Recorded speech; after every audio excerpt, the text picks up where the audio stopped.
আল্লাহ সুবহানাহু ওয়া তাআলার মহান দরবারে লাখো শুকরিয়া আদায় করছি, যিনি আমাদেরকে প্রত্যেক জুমার নামাজকেও সালাতুল জুমা আদায় করার জন্য মসজিদে আসার তৌফিক দান করলেন। এজন্য বলি আলহামদুলিল্লাহ।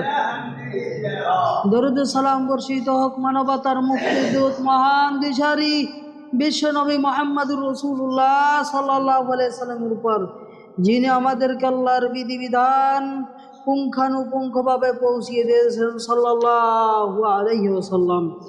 আজকের জুমার খুতবার আলোচ্য বিষয় হচ্ছে ইসলামের দৃষ্টিতে বাংলা নববর্ষ এবং বর্ষ উদযাপন সম্পর্কে ইনশাআল্লাহুল আজিজ।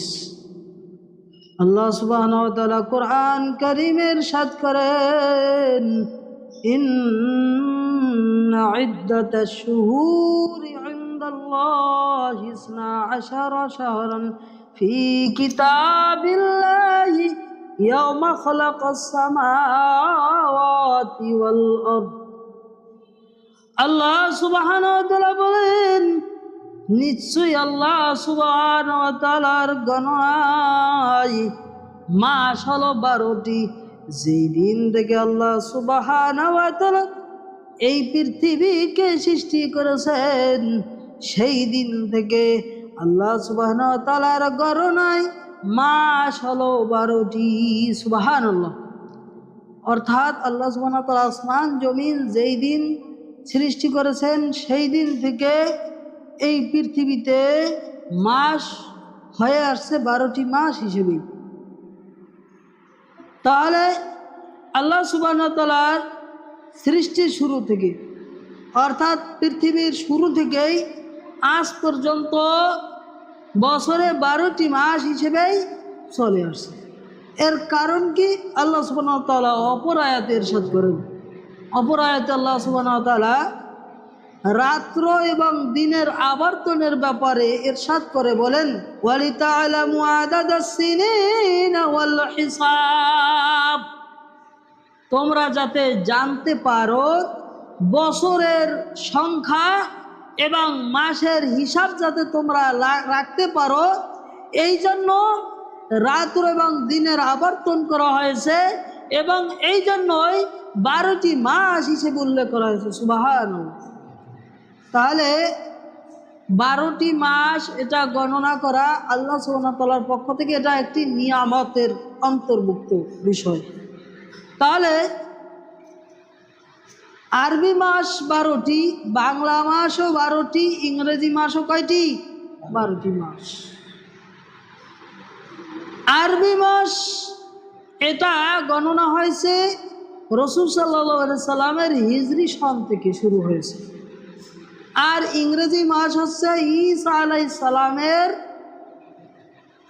জন্ম থেকে। এর পূর্বেও কিছু নবীদের আমল থেকেও বছর গণনা শুরু করা হয়েছিল, পরবর্তীতে বন্ধ হয়ে গেছিল। আবার ঈসা আলাইহিস সালামের জন্ম থেকে গণনা শুরু করা হয়েছে।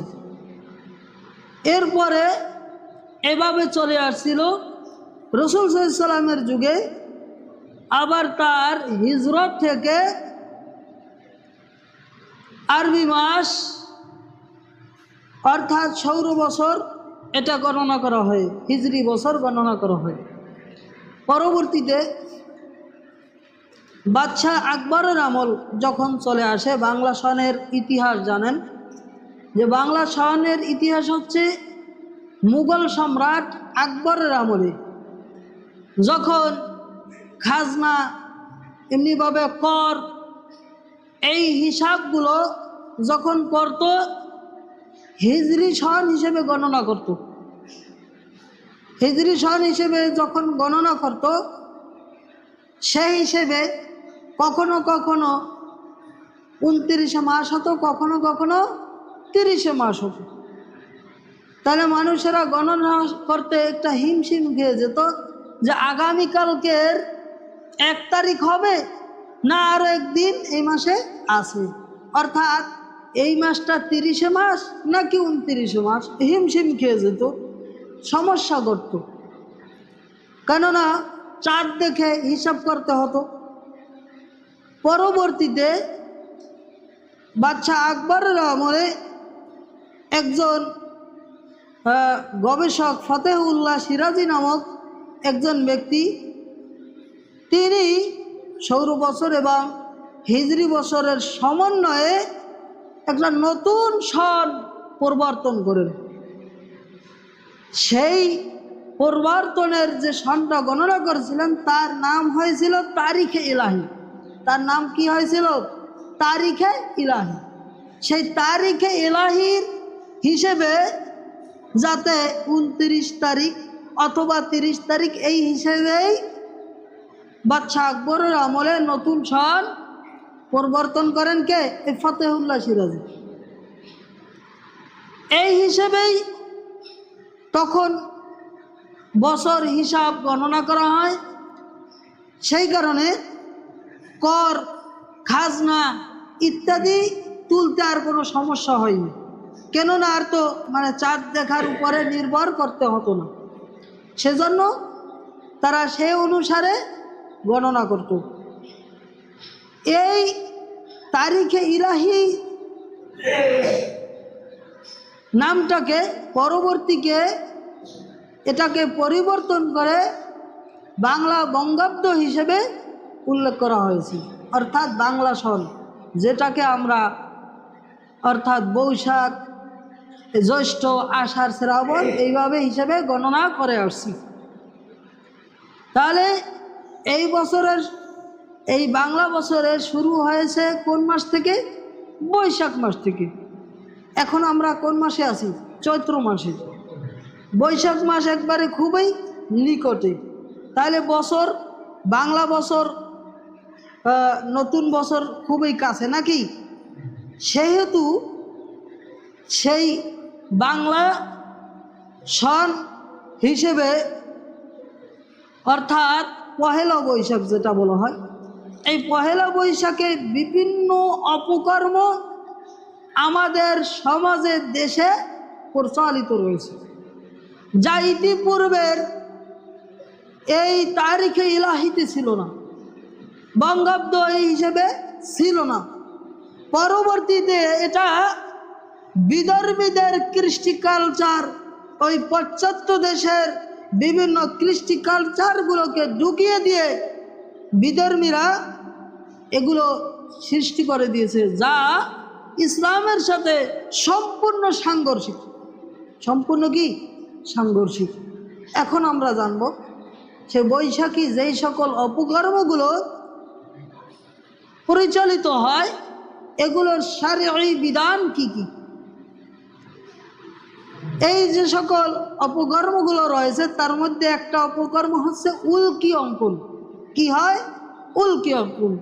উল্কি বলতে কি বোঝেন? উল্কি মানে বোঝানো হয়েছে ট্যাটু। কি ট্যাটু? ট্যাটু বলতে কি বুঝলেন? বিভিন্ন শরীরের মধ্যে বিভিন্ন জায়গায় পশু পাখির আকার এগুলো ছবিগুলো অঙ্কন করে, এমনিভাবে সাজগোজ করে, এমনিভাবে বিভিন্ন এই শরীরের মাঝে, গলায়, এমনিভাবে এই আপনার পুরুতে, বিভিন্ন জায়গায়, এই গাড়ে, বিভিন্ন জায়গায় শরীরের মধ্যে বিভিন্ন পশু পাখির অনেক কিছুর ছবি অঙ্কন করে। এটাকে বলা হয় কি? ট্যাটু। এটাকে বলা হয় উল্কি নাকি? এগুলো সম্পর্কে ইসলামের বিধান কি? হাদিসের বর্ণনা এসেছে, লাআনা রাসূলুল্লাহ সাল্লাল্লাহু আলাইহি সাল্লাম আল ওয়াশিমাতা ওয়াল মুস্তাওশিমাতা। রাসূল সাল্লাল্লাহু আলাইহি সাল্লাম যেই ব্যক্তি উল্কি আঁকে এবং যেই ব্যক্তি উল্কি এঁকে দেয়, অর্থাৎ ট্যাটু এঁকে এবং ট্যাটু যে আঁকায়, উভয় ব্যক্তিকে আল্লাহর রাসূল সাল্লাল্লাহু আলাইহি সাল্লাম লানত করেছেন, অভিশাপ দিয়েছেন। নাউযুবিল্লাহ। তাহলে আমাদেরকে এই ট্যাটু অঙ্কন করা যাবে না, কখনো কোনো ক্রমে অঙ্কন করা যাবে না। যাবে? এটা সম্পূর্ণ ইসলামে হারাম। সাবধান, সাবধান।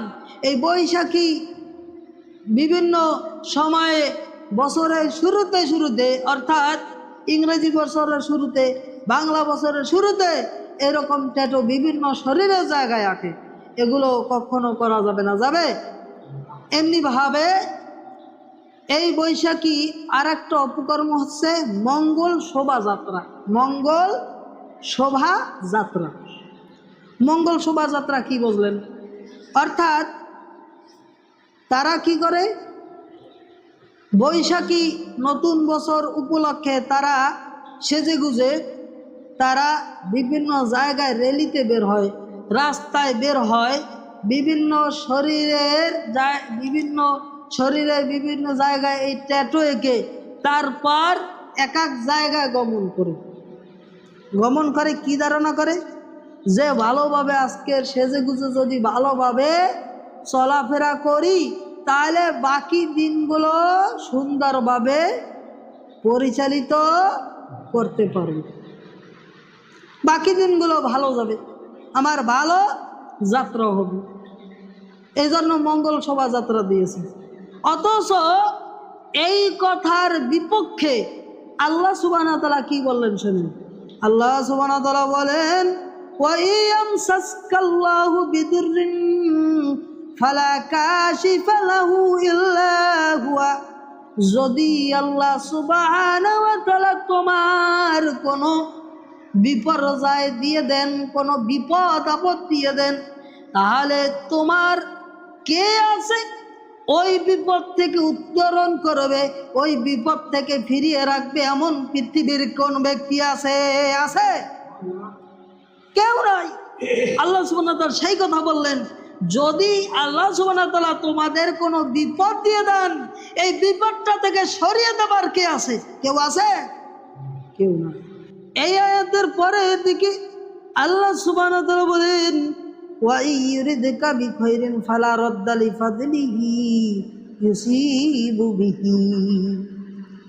আল্লাহ সুবহানাহু ওয়া তাআলা বলেন, ওয়া ইউরিদকা বিখাইরিন, যদি আল্লাহ সুবহানাহু ওয়া তাআলা তোমাদেরকে কোনো যদি কল্যাণ প্রদান করেন, ফালা রাদ্দা লিফাদলিহি ইউসিবু বিহি, পৃথিবীর কোনো শক্তি আছে যে ওই কল্যাণটা উঠিয়ে নেওয়ার শক্তি কারো নাই? আছে?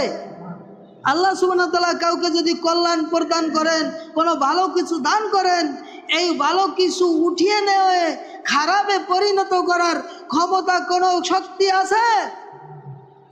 তাহলে আজকের সমাজে মুসলমানদের মধ্যে এই কালচারগুলো ঢুকিয়ে গেছে, তারাও মঙ্গল শোভাযাত্রা করে ভালো দিনগুলো কাটবে সেই জন্য। কিন্তু আল্লাহ সুবহানাহু ওয়া তাআলা তার জন্য যদি খারাপ নসিব রেখে দেন, তাহলে সেইটা কি কোনোদিনও সেটা ভালোতে পরিণত করার সুযোগ আছে? তাহলে এই ধারণা হচ্ছে শিরকি আকীদা, এগুলো হচ্ছে হারাম আকীদা, এগুলো কোনো মুসলমান বিশ্বাস করতে পারে? অতএব সাবধান। এমনি ভাবে মঙ্গল শোভাযাত্রায় আর একটা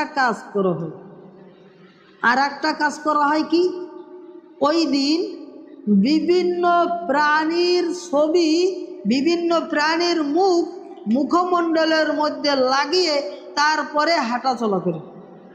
যেমন বানরের চেহারা, এমনিভাবে শূকরের চেহারা, এমনিভাবে বাঘের চেহারা, হরিণের চেহারা, এমনিভাবে বিভিন্ন প্রাণীর চেহারাগুলো শরীরের মধ্যে ঢুকিয়ে, মুখমণ্ডলে ঢুকিয়ে, মানে পশু প্রাণীর আকার ধারণ করে চলাফেরা করে। এগুলো ইসলামে কি সম্পূর্ণ হারাম। অথচ আল্লাহ সুবহানাহু ওয়া তাআলা কুরআন কারীম ইরশাদ করেন, লাকাদ খালাকনাল ইনসানা ফি আহসানি তাকওয়িম।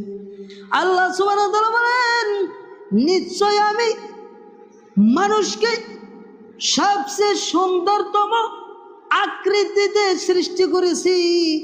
আল্লাহ সুবহানাহু ওয়া তাআলা আপনাকে আমাকে সুন্দর আকৃতিতে সৃষ্টি করেছেন কি করেছেন না? আল্লাহ সুবহানাহু ওয়া তাআলা সেই কথা বললেন।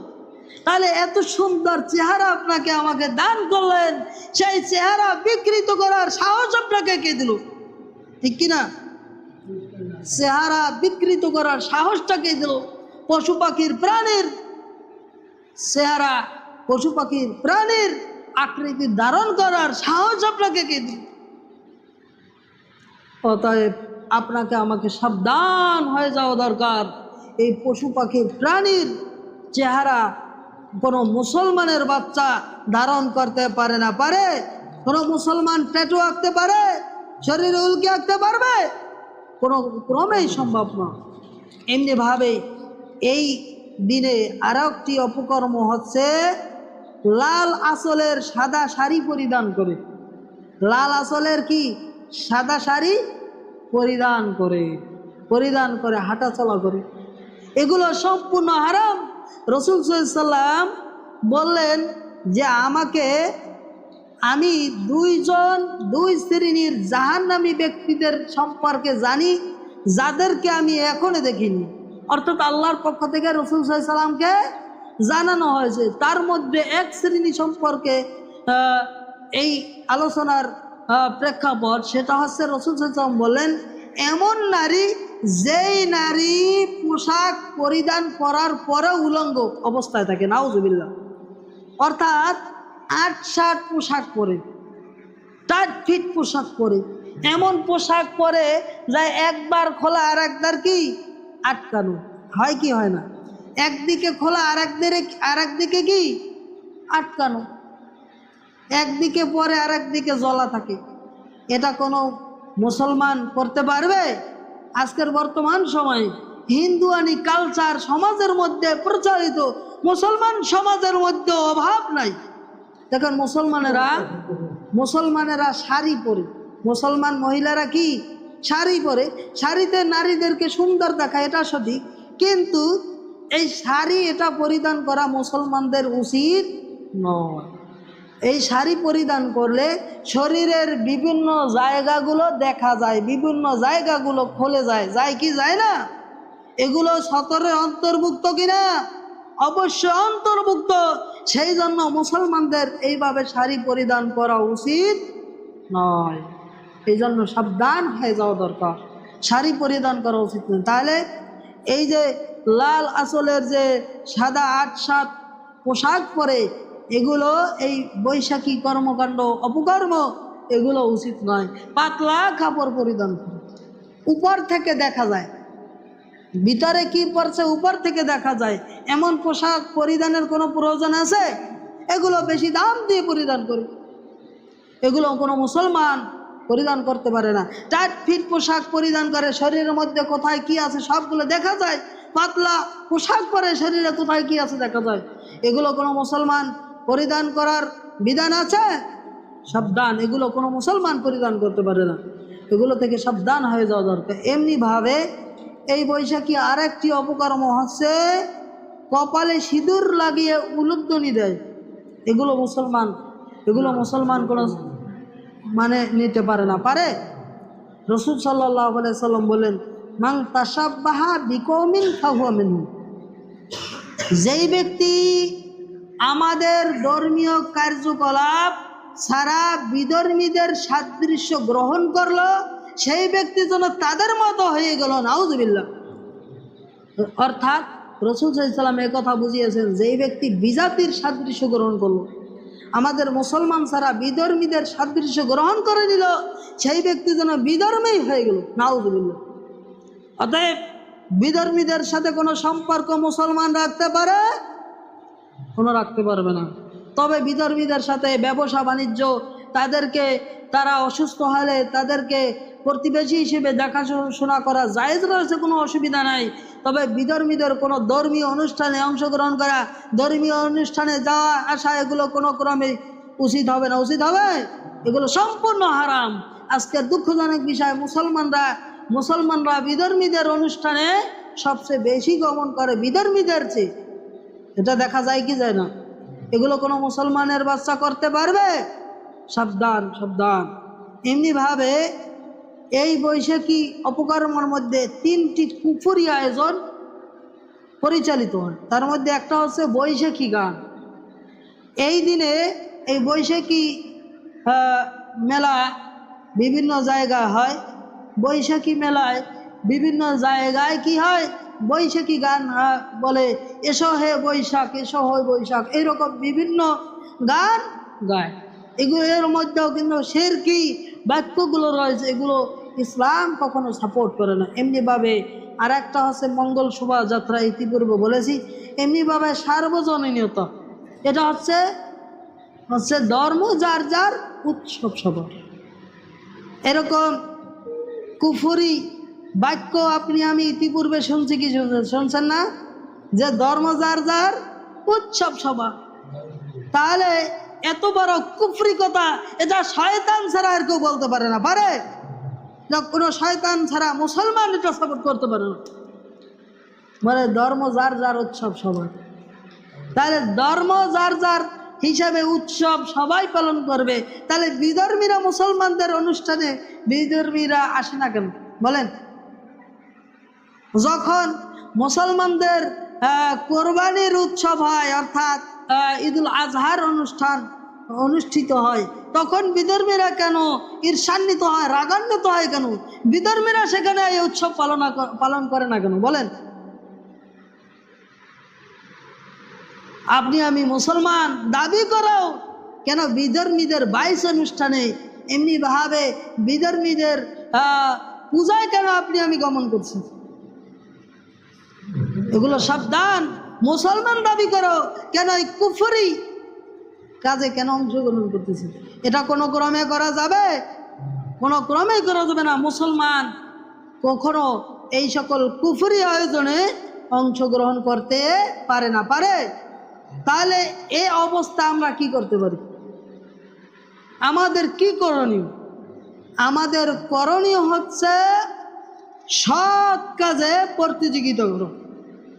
অসৎ কাজে, অপকর্মমূলক কাজে কখনো প্রতিযোগিতা করা যাবে না। যাবে? রাসূল সাল্লাল্লাহু আলাইহি ওয়াসাল্লাম আমাদেরকে খুব সাবধান করেছেন। তিনি একটা উদাহরণ দিয়ে বললেন যে আমি তোমাদেরকে জাহান্নাম থেকে বাঁচানোর জন্য, তোমাদেরকে আগুন থেকে বাঁচানোর জন্য আমি এত চেষ্টা করতেছি, তবুও তোমরা সে আগুনের মধ্যে ঝাঁপ দিয়ে পড়ার চেষ্টা করতেছো। আপনি আমি মুসলমান, রাসূল সাল্লাল্লাহু আলাইহি সাল্লাম আমাদেরকে যেই আদর্শ, যেই উত্তম চরিত্র দেখিয়ে গেছেন, সেই উত্তম চরিত্র আদর্শ আমাদের মেনে নেয়, সেই অনুসারে আমল করা উচিত কি উচিত নয়? কুফরি আয়োজন, কুফরি আদর্শ কোনো মুসলমান গ্রহণ করতে পারে? কখনো গ্রহণ করতে পারে না। জানো, আমাদেরকে নেক আমলের প্রতিযোগিতা করা দরকার। কে কত আমল করতে পারে। দুঃখজনক বিষয় হচ্ছে, এটা রমজান মাসকে আমাদেরকে দেখা গেছে, মুসলমান ব্যক্তিদেরকে 5 ওয়াক্ত নামাজে দেখা গেছে, রোজা রাখতে দেখা গেছে, ইফতার করতে দেখা গেছে, তারাবি নামাজে দেখা গেছে। রমজান মাস চলে গেল, তারপরে মসজিদ খালি, মসজিদে মুসল্লিদের অভাব হয়ে পড়ছে। এজন্য বিশর আল হাফি রহিমাহুল্লাহ বললেন, ওই ব্যক্তিরা সবচেয়ে নিকৃষ্ট যারা শুধুমাত্র রমজান মাসেই আল্লাহকে চেনে, রমজান মাসের পরে আর আল্লাহকে তারা চেনে না, আল্লাহর বিধান মানতে চায় না। ওই ব্যক্তিরা কি সবচাইতে নিকৃষ্ট ব্যক্তি। আমাদের আফসোস, এটা আফসোস ছাড়া আর কিছু না। এজন্য আমাদেরকে বেশি বেশি ইবাদত আমলের প্রতিযোগিতা করা দরকার। আল্লাহ সুবহানাহু ওয়া তাআলা আমাদেরকে বেশি বেশি ইবাদত আমল করে বিধর্মীদের আদর্শ বর্জন করে চলবার তৌফিক দান করুন। আমিন। ওয়া আখির দাওয়ানা আনিল হামদুলিল্লাহি রাব্বিল আলামিন। আকুলু কওলি হাযা আস্তাগফিরুল্লাহ লি ওয়া লাকুম ওয়া লিসাইরিল মুসলিমিন মিন কুল্লি জামবি ওয়া আতুবু ইলাইক। সুবহানাকাল্লাহুম্মা ওয়া বিহামদিকা আশহাদু আল্লা ইলাহা ইল্লা আনতা আস্তাগফিরুকা ওয়া আতুবু ইলাইক।